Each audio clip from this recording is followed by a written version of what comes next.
नमस्कार दोस्तों, मैं सुनील अमृत। संसार अकेडमी में आप सभी का स्वागत है। बिहार जीके स्टार्ट करने वाले हैं आज हम लोग। बिहार के जो आगामी परीक्षाएं हैं उन सबको ध्यान में रखते हुए तो बिहार की ये आपकी सीरीज शुरू की जाएगी और कंप्लीट बिहार जीके इसमें मैं आपको कराऊंगा। और एडुटेरिया की जो पुस्तक है आपकी इसमें उसी का आपका जो है अध्ययन में इसमें जो है चैप्टर वाइज करा दूंगा। और चैप्टर वाइज इसमें आपके सारे टॉपिक इसमें कराए जाएंगे बिहार जीके के। तो आगामी जो परीक्षा है बिहार टीचर की, इसके अलावा बिहार टीचर के अलावा आपकी जो एग्जाम होने वाला है बिहार एसआई जो आपका 17 नवंबर को है। और इसके बाद बिहार पुलिस का भी एग्जाम होना है। इसके अलावा बिहार पीसीएस अगला जो आएगा आपका 70वीं बीपीएससी, तो उन सब के बारे में बात करेंगे। ठीक है, तो मोस्ट इंपोर्टेंट आपका टॉपिक रहने वाला है। तो बिहार की जीके के अंतर्गत आज जो स्टार्ट करने वाले हैं हम, वो सबसे पहला चैप्टर रहेगा आपका बिहार का परिचय या सामान्य परिचय। बिहार का सामान्य परिचय के बारे में हम बात करेंगे। तो चलिए करते हैं स्टार्ट। और जिन बच्चों ने चैनल को सब्सक्राइब नहीं किया है तो संसार अकेडमी के नाम से चैनल को सब्सक्राइब जरूर कर लें। ठीक है, और चैनल का जो लिंक है आपका, ठीक है, डिस्क्रिप्शन में भी आपको दे दिया जाएगा। ठीक है, तो सबसे पहला जो चैप्टर है आपका बिहार जीके में वो है आपका सामान्य परिचय। सामान्य परिचय की बात करेंगे तो सामान्य परिचय में देखते हैं सबसे पहले नामकरण। ठीक है, तो बिहार का नामकरण कैसे हुआ उसके बारे में बात करेंगे। बिहार को बिहार के नाम से कैसे जाना गया, कब से जाना गया, उस सब के बारे में बात करेंगे। तो नामकरण की बात करते हैं तो 12वीं शताब्दी में बौद्ध विहारों की बहुलता के कारण 12वीं शताब्दी में बौद्ध विहारों की बहुलता के कारण इस क्षेत्र का नाम विहार पड़ा। ठीक है, क्योंकि बौद्ध भिक्षुक जहां पर रहा करते थे उस क्षेत्र को विहार कहा जाता था। तो 12वीं शताब्दी में इस क्षेत्र में इतने ज्यादा विहार हो गए कि इस क्षेत्र को बिहार के नाम से ही जाना जाने लगा। बौद्ध अनुयायियों के प्रार्थना स्थल को विहार कहा जाता था। इनमें बौद्ध भिक्षु निवास करते थे, तो इसी के नाम पर इसका नाम बिहार पड़ा। ठीक है, चलिए जी आगे बात करेंगे। भौगोलिक स्थिति की अगर बात करें तो बिहार की जो भौगोलिक स्थिति है उसके बारे में देख लेते हैं। बिहार की भौगोलिक स्थिति, ठीक है, तो बिहार जो है आपका उत्तर पूर्वी भारत में स्थित है। ठीक है, बिहार उत्तर पूर्व भारत में स्थित है। उत्तर पूर्व भारत में स्थित है, जबकि भारत की बात करें, भारत विश्व में जो है उत्तरी पूर्वी गोलार्ध का देश है। उत्तरी पूर्वी गोलार्ध में भारत स्थित है। और बिहार भी आपका जो है, बिहार भी अगर कहा जाए विश्व में तो उत्तरी पूर्वी गोलार्ध में ही स्थित होगा। अगर बात करें भारत की तो भारत में जो है बिहार उत्तर पूर्वी भारत में स्थित है। उत्तर पूर्वी भारत में स्थित है। अब बात करेंगे कि इसके जो है अक्षांश रेखाओं की और देशांतर क्षेत्रफल के देशांतर रेखाओं की। ठीक है, तो भारत का जो सबसे उत्तरी क्षेत्र है, ये जो सबसे उत्तरी क्षेत्र है आपका, ठीक है, इसको कहा जाता है पश्चिमी चंपारण। ठीक है, ये जो आपका पश्चिमी चंपारण वाला जो क्षेत्र है, ठीक है, यहाँ का जो क्षेत्र है आपका, ये सबसे ऊपर जो है सबसे उत्तरी जो क्षेत्र है, इसकी सीमा है आपकी 27 डिग्री 31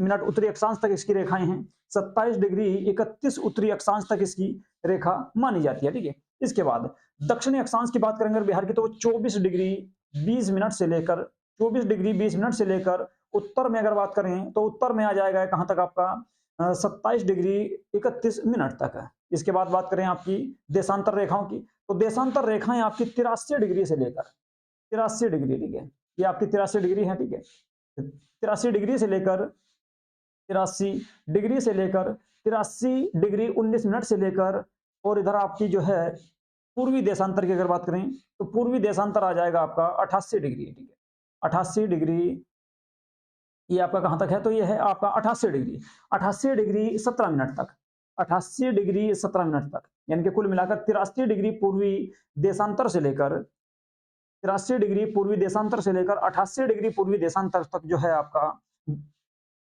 बिहार का विस्तार माना जाता है देशांतर में। अक्षांश रेखा की बात करें तो 24 डिग्री से लेकर 27 डिग्री तक इसका विस्तार माना जाता है। अगर पूरे जो है अक्षांशीय विस्तार और देशांतरी विस्तार की बात करें तो अक्षांशीय जो विस्तार है, अक्षांशीय विस्तार की लंबाई 24 डिग्री 20 मिनट से लेकर 27 डिग्री 31 मिनट तक। इसके अलावा देशांतरीय विस्तार है आपका 83 डिग्री 19 मिनट से लेकर 88 डिग्री 17 मिनट तक। ये आपको याद रखना है। ठीक है, इसके बाद का आपको याद रखने की जरूरत नहीं है। ठीक है, ये आपका जो 15 मिनट है और 40 मिनट है, इसको याद रखने की जरूरत नहीं। अब बात करें उत्तरी और पूर्वी लंबाई की। ठीक है, देखिए आपकी जो है बिहार की जो लंबाई है, बिहार की जो लंबाई है बिहार की जो लंबाई है आपकी, ठीक है, उत्तर से दक्षिण 3 4 5 यानी कि 345 किलोमीटर, 3 4 5 इसको याद रख सकते हैं। 345 किलोमीटर जो है बिहार की उत्तर से दक्षिण लंबाई है। जबकि पूर्व से पश्चिम की बात करें तो जो आपकी जो है पूर्व से पश्चिम की बात करें तो 483 किलोमीटर है। 483 पूर्व से पश्चिम है। और आपकी उत्तर से दक्षिण की बात करें तो 345 किलोमीटर है। ठीक है जी। और अगर आकृति की बात करेंगे बिहार की, तो वो आयताकार है। बिहार की जो आकृति है वो आयताकार मानी गई है। बिहार की आकृति आयताकार मानी गई है। अब बात करें कि जो ना बिहार के गठन की, तो बिहार का जो गठन हुआ सबसे पहले 12 दिसंबर 1911 ईस्वी को। देखिए 12 दिसंबर 1911 ईस्वी से पहले बिहार का जो क्षेत्र था वो पश्चिम बंगाल, ये बंगाल में शामिल था, बंगाल का क्षेत्र था ये। लेकिन 12 दिसंबर 1911 ईस्वी को दिल्ली दरबार में पृथक बिहार प्रांत के बनाने की घोषणा की गई थी। दिल्ली दरबार जो आपका 1911 ईस्वी में लगा था, ठीक है। 12 दिसंबर 1911 ईस्वी को इसी दिल्ली दरबार में, जो तीसरा दिल्ली दरबार था, इसी दिल्ली दरबार में बिहार को अलग राज्य बनाने की घोषणा की गई थी। अब बात करें कि 22 मार्च की, तो 22 मार्च 1912 ईस्वी को बिहार को उड़ीसा सहित, इसमें उड़ीसा भी शामिल था उस समय, उड़ीसा भी इसमें शामिल था, तो बिहार को उड़ीसा सहित अलग गठन या अलग राज्य बनाने की अधिसूचना या घोषणा की गई। कब? तो 22 मार्च 1924 ईस्वी, 22 मार्च 1924 ईस्वी को बिहार को अलग राज्य बनाने की घोषणा कर दी गई, और उस समय इसमें आपका झारखंड व उड़ीसा भी शामिल था। अब बात करें 1 अप्रैल 1922 ईस्वी, 1912 ईस्वी की, 1 अप्रैल 1912 ईस्वी को बिहार का गठन कर दिया गया, जिसमें आपका वर्तमान का बिहार, उड़ीसा और झारखंड, ये तीनों क्षेत्र इसमें शामिल थे। अब बात करें 1 अप्रैल 1936 की, तो 1 अप्रैल 1936 को फिर से बिहार का विभाजन हुआ और उड़ीसा को बिहार से अलग कर दिया गया। उड़ीसा को बिहार से अलग कर दिया गया कब? 1 अप्रैल 1936 ईस्वी को। अब बात करें 15 नवंबर 15 नवंबर सन 2000 की, तो 15 नवंबर सन 2000 को क्या हुआ? बिहार अपने वर्तमान अस्तित्व में आया, और ये अंतिम विभाजन था बिहार का। इसमें क्या हुआ? झारखंड को अलग राज्य का दर्जा दे दिया गया, ठीक है। झारखंड को अलग राज्य बना दिया गया, झारखंड को अलग करके इसको एक अलग राज्य का दर्जा दे दिया गया, और 40% भूभाग पर झारखंड 28वां राज्य बना। भारत का 28वां राज्य जो बना था आपका, वो झारखंड था, ठीक है। तो 15 नवंबर 2000 ईस्वी को अटल बिहारी वाजपेयी की सरकार थी, इस समय अटल बिहारी वाजपेयी की सरकार थी। 15 नवंबर सन 2000 को बिहार को झारखंड से अलग, या झारखंड को बिहार से अलग कर दिया गया। तो वर्तमान जो बिहार है वो अस्तित्व में कब आया था? तो 15 नवंबर सन 2000 को आया था। इसके बाद स्थापना दिवस की बात करें, तो बिहार का जो स्थापना दिवस है वो आपका 22 मार्च को मनाया जाता है। बिहार का स्थापना दिवस 22 मार्च को मनाया जाता है। 22 मार्च को बिहार का स्थापना दिवस मनाया जाता है। बात करें क्षेत्रफल की, तो बिहार का जो क्षेत्रफल है वो 94,163 वर्ग किलोमीटर है। 94,163 वर्ग किलोमीटर बिहार का क्षेत्रफल है। और बिहार, भारत के कुल क्षेत्रफल का अगर देखा जाए इसको, भारत के कुल क्षेत्रफल की अगर बात करें, तो भारत के कुल क्षेत्रफल का 2.86% है। बिहार का जो क्षेत्रफल है, भारत के कुल क्षेत्रफल का 2.86% है। और अगर बात करें क्षेत्रफल के अनुसार, तो बिहार जो है भारत का 12वां सबसे बड़ा राज्य है। 12वां सबसे बड़ा राज्य है क्षेत्रफल के अनुसार बिहार, ठीक है। जबकि बात करें सबसे बड़े राज्य की, तो सबसे बड़ा राज्य है आपका क्षेत्रफल के अनुसार कौन सा? वो आ जाएगा जी आपका राजस्थान। राजस्थान के अलावा दूसरे नंबर पे आता है मध्य प्रदेश, ठीक है। अब बात करें कुल जनसंख्या की, तो बिहार की जो कुल जनसंख्या है, बिहार की जो कुल जनसंख्या है वो है आपकी 10,40,99,452। 2011 की जनगणना के अनुसार 10,40,99,452 बिहार की कुल जनसंख्या थी आपकी, कब की? 2011 की जनगणना के अनुसार। 2021 के अभी तक 2021 की जो जनगणना थी उसके भी अंतिम आंकड़े पेश नहीं हुए हैं, उसके बाद ये डाटा चेंज हो जाएगा, ठीक है। अब बात करें भारत के कुल जनसंख्या का, ये 8.60% है। 8.60% जो है बिहार की जनसंख्या है, भारत की कुल जनसंख्या का। अगर बात करें जनसंख्या में, तो भारत में सबसे बड़ा, जनसंख्या की दृष्टि से सबसे बड़ा जो राज्य है वो है आपका उत्तर प्रदेश। उत्तर प्रदेश के बाद स्थान आता है महाराष्ट्र का, और महाराष्ट्र के बाद तीसरा स्थान है आपका बिहार का, ठीक है। तीसरा स्थान हमारे बिहार का है। तो बिहार जो है जनसंख्या की दृष्टि से तीसरे स्थान पर है, जनसंख्या की दृष्टि से तीसरे स्थान पर है। लंबाई की बात करें अगर बिहार की, तो 345 किलोमीटर जो है उत्तर से दक्षिण इसकी लंबाई है। और अगर चौड़ाई की बात करें, तो 483 वर्ग किलोमीटर, 483 किलोमीटर जो है पूरब से पश्चिम बिहार की लंबाई है या चौड़ाई है।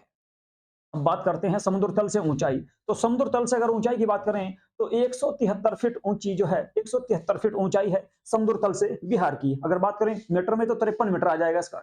औसत वर्षा की अगर बात करें, तो औसत वर्षा यहाँ पर होती है 112 सेंटीमीटर के आसपास। 112 सेंटीमीटर के आसपास औसत वर्षा मानी जाती है। और बिहार में सबसे अधिक जो वर्षा होती है वो बंगाल की खाड़ी के क्षेत्र से होती है। बंगाल खाड़ी क्षेत्र से ही बिहार में वर्षा होती है। बात करें प्रशासनिक विभाजन की, तो प्रशासनिक विभाजन में बांटा गया है बिहार को, ठीक है। बिहार को जो है, पूरे बिहार को आपका कितने प्रमंडल में बांटा गया, तो 9 प्रमंडल में इसको बांटा गया है, ठीक है। 9 प्रमंडल में विभाजित किया गया है बिहार को। और जिलों की बात करें तो 38 जिले, वर्तमान में 38 जिले हैं। 38वां जो जिला बना था वो आपका अरवल सबसे नवीनतम जिला माना जाता है बिहार का। अरवल जो है बिहार का सबसे नवीनतम जिला है, ठीक। तो 38 जिले हैं। अब बात करें अनुमंडल की, तो अनुमंडल की अगर बात करें तो अनुमंडल 111 है। बिहार में अनुमंडलों की संख्या 111 है। और अगर बात करें प्रखंड या सह अंचल की तो 534 है। 534 जो है सह अंचल या प्रखंड है बिहार में। और अगर पंचायत की बात करें तो पंचायत होगी 8067। 8067 बिहार में पंचायत है। नगर निगम की बात करें तो 19 नगर निगम है बिहार में। 19 नगर निगम है। और 19वीं जो सबसे नवीनतम नगर निगम है उसका नाम है सहरसा, ठीक है। सहरसा आपकी जो है 19वीं नगर निगम है जो सबसे नवीनतम है। नगर परिषद की बात करें तो 88 है। नगर परिषद बिहार में कितनी है, तो 88 है। 88 नगर परिषद है। और नगर पंचायत की बात करें तो 154 है, ठीक है। बिहार में नगर पंचायत की बात करें तो 154 है। इसके बाद बात करेंगे बिहार की विधायिका। बिहार की विधायिका के बारे में थोड़ी सी बात कर लेते हैं। बिहार जो है, बिहार, ठीक है, बिहार जिला, बिहार जिलों में जो है, बिहार जिला जो संख्या है वो 40 है, जबकि 38 जिले हैं, ठीक है। 38 जिलों में 38 जिलों के अतिरिक्त बगहा और नवकछिया पुलिस जिला है, ठीक है। बिहार में पुलिस जिलों की बात करें तो पुलिस जिले 40 हैं। 38 तो जिले हैं, 38 के 38 जिलों में हैं। इसके अलावा बगहा और नवकछिया अलग से पुलिस जिले घोषित किए गए हैं। बात करें बिहार की तो बिहार की जो विधानमंडल है वो द्विसदनीय है, ठीक है। द्विसदनीय है। विधानमंडल का जो उल्लेख जो किया गया है वो 168 में किया गया, अनुच्छेद 168 में विधानमंडल का उल्लेख किया गया है, ठीक है। तो बिहार में द्विसदनीय व्यवस्था है। द्विसदनीय मतलब कि विधानसभा और विधान परिषद दोनों है बिहार में, ठीक है। विधानसभा सीटों की बात करें तो विधानसभा सीटों की जो संख्या है आपकी 243 है, 243 है। और विधानसभा का जो उल्लेख है भारतीय संविधान के अनुच्छेद 170 में किया गया है। भारतीय संविधान के अनुच्छेद 170 में विधानसभा का उल्लेख किया गया है। और विधानसभा की जो संख्या है 243 है। इसके अलावा विधान परिषद की अगर बात करें तो विधान परिषद की बिहार में 75 सीटें हैं। और इसका जो उल्लेख किया गया है विधान परिषद का 169 और 171 में किया गया है। 2 आर्टिकल हैं इसके आपके, ठीक है, विधान परिषद के। आगे जो है जब बिहार की राजनीति पढ़ेंगे उसमें मैं आपको उसको डिटेल से बताऊंगा, ठीक है। अब बात करें लोकसभा की तो लोकसभा की सीटें 40 हैं। बिहार में लोकसभा की सीटें 40 हैं। और राज्यसभा की सीटें आपकी कितनी हैं, तो 16 हैं। राज्यसभा की सीटें 16 हैं, ठीक है। लोकसभा की 40 है। इसके बाद विधानसभा में कुल सीटों की अगर आरक्षित की बात करें, ठीक है, 243 जो सीटें हैं उनमें से 40 सीटों पर आरक्षण प्रदान किया गया है। उनमें से 40 सीटें जो हैं आरक्षित हैं। और उनमें 38 जो हैं, उन 40 में से 38 आपकी एससी के लिए हैं और 2 सीटें आपकी एसटी के लिए घोषित की गई हैं। अब एसटी की कौन-कौन सी सीटें हैं, एक तो आपकी कटोरिया है, कटोरिया विधानसभा है। इसके अलावा मनिहारी है। कटोरिया और मनिहारी 2 ये ऐसी सीटें हैं विधानसभा की जो एसटी के लिए हैं। इसके अलावा 38 सीटें जो हैं आपकी एससी के लिए आरक्षित की गई हैं। और बाकी सभी सीटें जो है जनरल में आती हैं। तो लोकसभा में अनुसूचित जाति हेतु आरक्षित सीटों की संख्या अगर बात करें तो लोकसभा की अगर बात करें, ये ऊपर जो है विधानसभा में कितनी थी, 40। लोकसभा की अगर बात करें तो लोकसभा में आपकी 6 सीटें आरक्षित हैं। 6 सीटें एससी और एसटी के लिए आरक्षित हैं, ठीक है। अनुसूचित जाति के लिए आरक्षित हैं। तो कौन कौन सी है, गोपालगंज है, इसके अलावा हाजीपुर है, गोपालगंज है, हाजीपुर है, समस्तीपुर है, समस्तीपुर के अलावा जमुई है, जमुई के अलावा अगर बात करें गया है, ठीक है, जमुई के अलावा गया है, गया के अलावा सासाराम है, ठीक है। तो ये 6 सीटें जो हैं ये एससी के लिए आरक्षित की गई हैं। एससी के लिए लोकसभा में आरक्षित की गई हैं। 40 जो सीटें हैं उन 40 में से 6 सीटें आरक्षित हैं एससी के लिए। कौन कौन सी, गोपालगंज, हाजीपुर, समस्तीपुर, जमुई, गया और सासाराम, ठीक है। ये 6 सीटें आरक्षित हैं आपकी एससी के लिए। चलिए जी आगे चलते हैं। अब बात करेंगे राज्य की चौहद्दिया सीमा की बात, ठीक है। तो राज्य के चारों ओर कौन कौन से राज्य हैं, ठीक है। तो यानी कि बिहार के साथ कौन कौन से राज्य सीमा लगाते हैं उन सब के बारे में बात करेंगे। मोस्ट इंपोर्टेंट है, अक्सर यहाँ से क्वेश्चन आते रहते हैं, कई बार जिले पूछ लेते हैं, ठीक है। तो ध्यान से देखिएगा। अब बिहार के अगर उत्तर में बात करें, ठीक है, तो बिहार के उत्तर में नेपाल है। नेपाल है। बिहार जो है उत्तर में नेपाल के साथ में सीमा लगाता है। और नेपाल के साथ में बिहार के 7 जिले लगे हुए हैं। नेपाल के साथ बिहार के कितने जिले लगे हुए हैं, तो नेपाल के साथ बिहार के 7 जिले लगे हुए हैं, ठीक है। तो 7 जिले बिहार के साथ लगे हुए, कौन कौन से हैं आपके, देखिए सबसे पहले पश्चिमी चंपारण है। पश्चिमी चंपारण के बाद पूर्वी चंपारण है। पूर्वी चंपारण के बाद अगर बात करें सीतामढ़ी है। पूर्वी चंपारण के बाद सीतामढ़ी है। सीतामढ़ी के बाद मधुबनी है। मधुबनी के बाद सुपौल है, अररिया है। अररिया के बाद किशनगंज है, ठीक है। तो कौन कौन से हैं? पश्चिमी चंपारण है, पूर्वी चंपारण है, सीतामढ़ी है, मधुबनी है, सुपौल है, अररिया है, किशनगंज है। तो ये 7 जिले जो हैं नेपाल के साथ सीमा साझा करते हैं और नेपाल बिहार के उत्तर में स्थित है। अब बात करें बिहार के दक्षिण में, तो बिहार के दक्षिण में आएगा आपका झारखंड, ठीक है। और झारखंड के साथ 8 जिले सीमा स्पर्श करते हैं। 8 जिले सीमा स्पर्श करेंगे किसके साथ?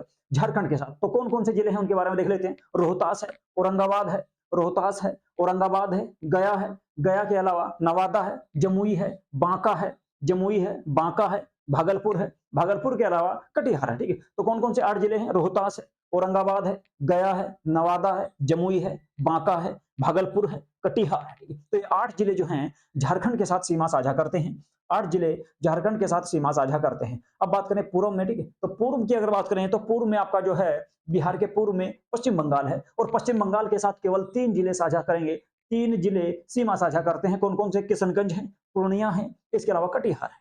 कौन-कौन से? किशनगंज, पूर्णिया, कटिहार 3 जिले हैं। नेपाल के साथ में 7 जिले हैं। झारखंड के साथ 8 जिले हैं। पश्चिम बंगाल के साथ में 3 जिले हैं, किशनगंज, पूर्णिया और कटिहार, ठीक है।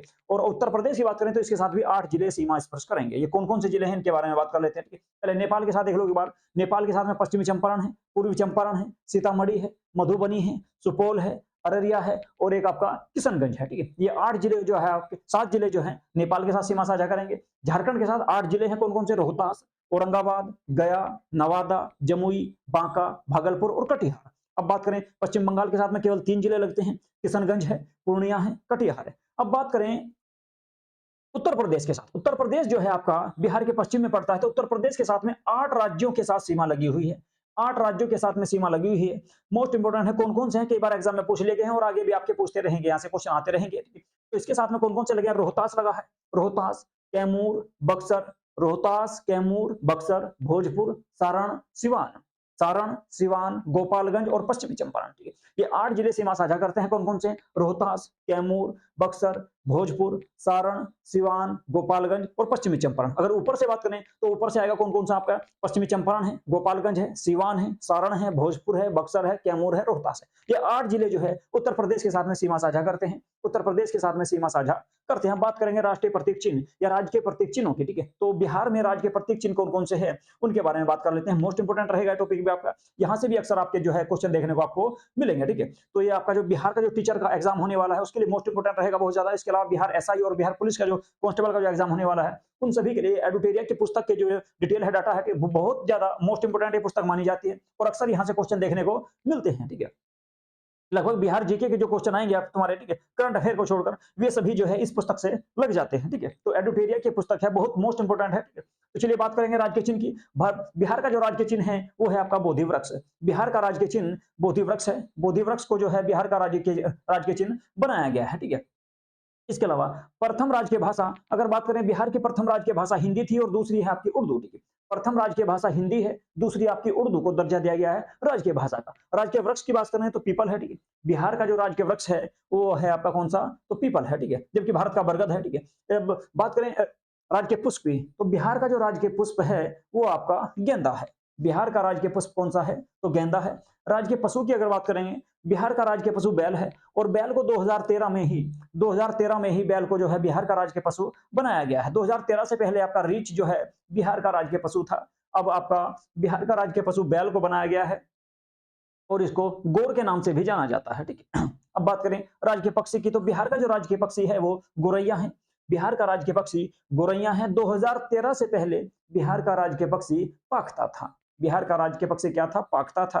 राजकीय मछली की अगर बात करें तो मांगुर, मांगुर जो है ये बिहार की राजकीय मछली है। मांगुर बिहार की राजकीय मछली है, ठीक। अब बात करें, देखिए एक बार और देख लेते हैं। राजकीय चिन्ह की अगर बात करें तो बोधि वृक्ष है। राजकीय जो है राजकीय भाषा, पहली राजकीय भाषा हिंदी है, दूसरी उर्दू है। राजकीय वृक्ष की बात करें तो पीपल है। राजकीय पुष्प की बात करें तो गेंदा है। राजकीय पशु की बात करें तो बैल है। बैल से पहले रीछ था, ठीक है, 2013 से पहले। राजकीय पक्षी की बात करें तो गोरैया है। गोरैया 2013 से पहले आपका जो है पाकता था। अब बात करें राजकीय मछली की, तो राजकीय मछली मांगुर है आपके, ठीक है। चलिए जी, अब बात करेंगे बिहार के राजकीय गीत की, ठीक है। तो बिहार का जो राजकीय गीत है उसके बारे में बात कर लेते हैं। बिहार का जो राजकीय गीत है उसके बारे में देखते हैं, ठीक है। बिहार का राजकीय गीत क्या था या क्या है, ठीक है, उसके बारे में बात कर लेते हैं। तो बिहार का जो राजकीय गीत है वो है आपका मेरे भारत के कंठ, मेरे भारत के कंठ, मेरे भारत के कंठहार तुझको सत सत वंदन विहार, ठीक है। मेरे भारत के कंठहार तुझको सत सत वंदन विहार, ये भारत का राज्य के गीत है, ठीक है, मोस्ट इंपोर्टेंट है भाई साहब। बिहार जीके में ये जो है एग्जाम में आ सकता है कई बार। तो इसके गीतकार कौन थे, मोस्ट इंपोर्टेंट है आपका कि इसके गीतकार कौन थे, तो सत्यनारायण, सत्यनारायण इसके गीतकार थे। और अगर बात करें संगीतकार की, तो संगीतकार थे इसके हरि प्रसाद चौरसिया, हरि प्रसाद चौरसिया और शिव कुमार शर्मा, शिव कुमार शर्मा और हरि प्रसाद चौरसिया इसके आपके कौन थे, संगीतकार थे। और गीतकार की बात करें तो सत्यनारायण थे। मान्यता कब दी गई, तो 2012 में इसको बिहार का राज्य गीत बनाया गया। अब बात करें बिहार राज्य का प्रार्थना गीत, बिहार राज्य का प्रार्थना गीत है मेरी रफ्तार पर सूरज की किरण नाच करें, मेरी रफ्तार पर सूरज की किरण नाच करे, ये आपका बिहार का प्रार्थना गीत है, ठीक है। चलिए आगे बात करेंगे। अब जो है प्रमंडल एवं उससे संबंधित जिलों को देख लेते हैं, ठीक है। बिहार में जो आपके नौ जो प्रमंडल हैं उन सब के बारे में देखते हैं कि 9 प्रमंडल हैं। बिहार के सभी 38 जो जिले हैं उन सबको 9 प्रमंडलों में विभाजित किया गया है। तो कौन कौन से जिलों में विभाजित किया गया, सारण जो है आपका प्रमंडल है। सबसे पहले सारण प्रमंडल को देखेंगे, इसमें केवल 3 जिले आते हैं। सारण प्रमंडल में केवल 3 जिले आएंगे आपके, सारण, सिवान और गोपालगंज। सारण, सिवान और गोपालगंज आएंगे आपके किसमें, सारण में केवल 3 जिले हैं, सारण प्रमंडल में केवल 3 जिले हैं, सारण, सिवान और गोपालगंज। तिरहुत की अगर बात करें तो तिरहुत में आपके 6 जिले आएंगे।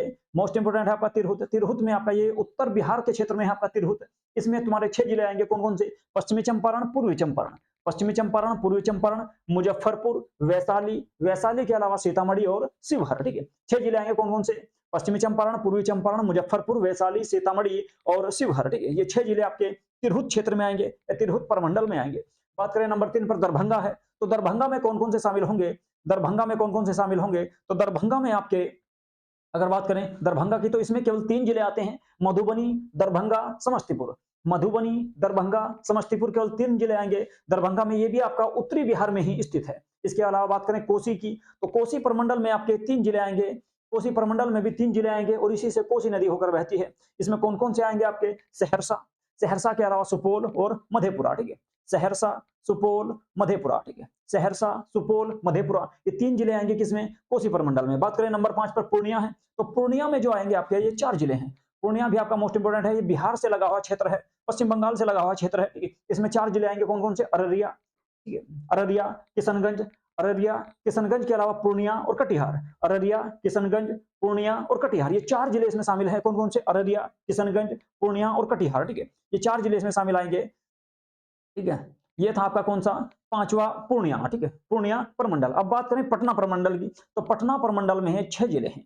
पटना प्रमंडल में 6 जिले हैं, कौन कौन से हैं, पटना है, नालंदा है, भोजपुर है, बक्सर है, कैमूर है, कैमूर के अलावा रोहतास है, ठीक है। तो आपके पटना प्रमंडल में 6 जिले आएंगे, पटना, नालंदा, भोजपुर, बक्सर, कैमूर, रोहतास, ठीक है। ये 6 जिले इसमें शामिल हैं। इसके अलावा बात करें तो बात करेंगे मगध की, ठीक है। मगध साम्राज्य भी था आपका, ठीक है। तो मगध को भी प्रमंडल का दर्जा दिया गया है और इसमें 5 जिले हैं केवल, ठीक है। मगध प्रमंडल में 5 जिले हैं वर्तमान में, कौन कौन से हैं आपके, गया है, औरंगाबाद है, नवादा है, गया, औरंगाबाद, नवादा, जहानाबाद, अरवल, जहानाबाद, अरवल, ठीक है। यो इसमें 5 जिले हैं, कौन कौन से, गया है, औरंगाबाद है, नवादा है, जहानाबाद है, अरवल है, ठीक है। बात करें नंबर 8 पर मुंगेर की, मुंगेर प्रमंडल, ये आपके बिहार के दक्षिण में है आपके, कौन कौन से, पटना भी, मगध भी, मुंगेर और भागलपुर, ठीक है। तो मुंगेर की बात करें तो मुंगेर में भी 6 जिले शामिल हैं, मुंगेर में भी 6 जिले शामिल हैं, कौन कौन से जिले हैं, मुंगेर है, जमुई है, लखीसराय है, मुंगेर, जमुई, लखीसराय, शेखपुरा, शेखपुरा के अलावा बेगूसराय और खगड़िया, बेगूसराय और खगड़िया, ठीक है। ये इसमें शामिल आएंगे, कौन कौन से, जमुई, मुंगेर, जमुई, लखीसराय, शेखापुरा, शेखपुरा, बेगूसराय और खगड़िया, ये 6 जिले आते हैं किसमें, मुंगेर में आके, ठीक है। मुंगेर जो प्रमंडल है। भागलपुर की बात करें तो सबसे छोटा यही है, भागलपुर में मात्र जो है आपके 2 जिले शामिल हैं, भागलपुर में केवल आपके 2 जिले शामिल हैं, कौन कौन से, भागलपुर और बांका, भागलपुर और बांका, इसमें 2 जिले शामिल आते हैं भागलपुर में। तो ये 9 प्रमंडल थे। इसके अलावा मैप में भी इनको देख लेते हैं एक बार, ठीक है। चलिए जी, सबसे पहले देख लेते हैं आपका सारण को, ठीक है। तो देखिए ये है आपका सारण, ठीक है, ये आपका यहाँ पे सारण है, ठीक है। तो सारण को देख लेते हैं सबसे पहले। सारण में जो है, सारण में जो है आपके केवल 3 जिले हैं, गोपालगंज, गोपालगंज, सिवान और सारण, ठीक है। गोपालगंज, सिवान और सारण, ठीक है। ये 3 जिले इसमें आएंगे आपके सारण प्रमंडल में। बात करें तिरहुत की, तो तिरहुत जो है आपका ये नेपाल से क्षेत्र का लगा हुआ, नेपाल और यूपी से लगा हुआ क्षेत्र है। इसमें आ जाएगा पश्चिमी चंपारण, पूर्वी चंपारण, पश्चिमी चंपारण, पूर्वी चंपारण, ये देखिए यहाँ पर पश्चिमी चंपारण है, ये आपका पूर्वी चंपारण है। इसके अलावा सीतामढ़ी है ऊपर यहाँ पर, ठीक है, सीतामढ़ी, ये छोटा सा शिवहर है। इसके अलावा मुजफ्फरपुर है और ये वैशाली है, ठीक है। ये जो है आपके चंपारण, पूर्वी चंपारण, पश्चिमी चंपारण, सीतामढ़ी, शिवहर, मुजफ्फरपुर और वैशाली, ये 6 जिले जो हैं आपके ये आएंगे तिरहुत में। बात करें दरभंगा की, तो दरभंगा में केवल 3 जिले आते हैं आपके, मधुबनी, दरभंगा और समस्तीपुर। मधुबनी, दरभंगा और समस्तीपुर, ये 3 जिले शामिल आएंगे दरभंगा में। कोसी की बात करें तो कोसी में भी केवल 3 जिले हैं। कौन कौन से हैं? सुपौल है, मधेपुरा है, सहरसा है। जो है सुपौल, मधेपुरा और सहरसा, ये तीनों आएंगे किसमें? कोसी प्रमंडल में। बात करें पूर्णिया की, तो पूर्णिया में जो जिले आएंगे वे हैं, उनकी संख्या है आपकी 4। पूर्णिया में 4 है। कौन कौन से हैं? किशनगंज है, अररिया है, पूर्णिया है, कटिहार है। ये जो है आपके पश्चिम बंगाल के क्षेत्र में है आपके ये, ठीक है, पूर्णिया।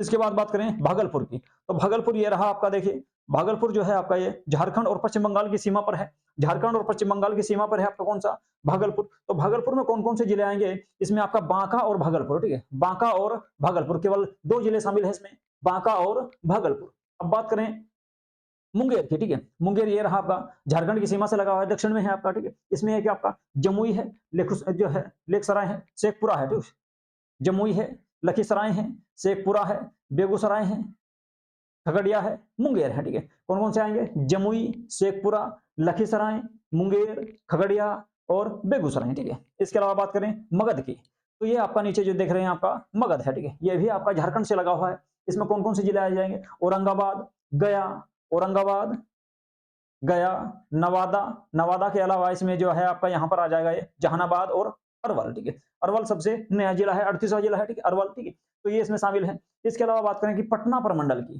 तो पटना जो प्रमंडल है, ये पटना प्रमंडल है, इसमें आपके देखिए यहाँ पर कैमूर है, रोहतास है, बक्सर है, भोजपुर है, पटना है, नालंदा है, ठीक है। ये सभी जो क्षेत्र शामिल हैं ये आपके पटना प्रमंडल में है। कौन कौन से? कैमूर है, रोहतास है, बक्सर है, भोजपुर है, पटना है और नालंदा इसमें शामिल है, ठीक है। तो ये थे आपके 9 प्रमंडल, ठीक है जी।